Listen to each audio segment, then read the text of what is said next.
Zum Glück ist Freitag. Mit dem Fabian Unterreger.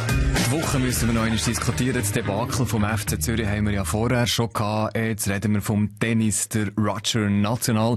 Er lässt ja die Franzosen absolut im Stich. French Open wird ohne Greatest of All Time gespielt im Moment. Roger Federer, wie geht's denn? Ja gut, man muss im Leben Prioritäten setzen, oder? Und kann nicht immer alles machen. Darum habe ich wegen wichtigen Werbeaufträgen mal ein Tennisturnier abgesagt, oder? No big deal, oder? Ui, aber Tennisexperte Heinz Günthardt, das ist doch recht mutig vom Roger. Okay, ja, muss man sagen, Roger, lass mich doch mal deine unglaublich unschlankbar beschissen langweiligen Werbeshootings moderieren. Auch dort bei den Shootings bist du extremely camped in Performance, so wird's nichts mehr mit dir.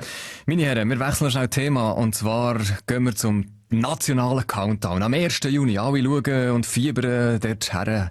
Am 1. Juni wird der Gotthard-Basistunnel eröffnet. Ist jemand unter den ersten Passagieren von den ersten Fahrten, Nationalrat Roger Köppel, ist vielleicht die Weltwoche mit dabei?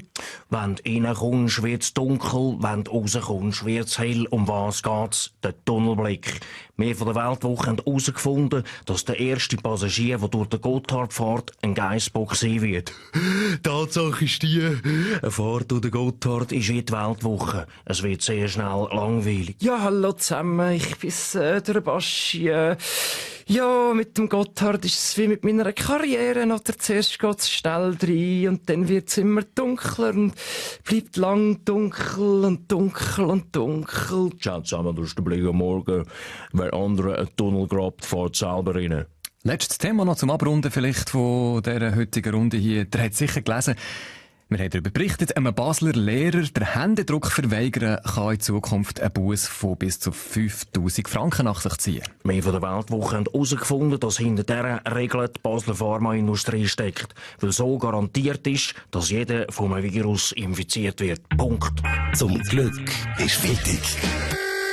Alle Folgen auch immer online als Video. srf3.ch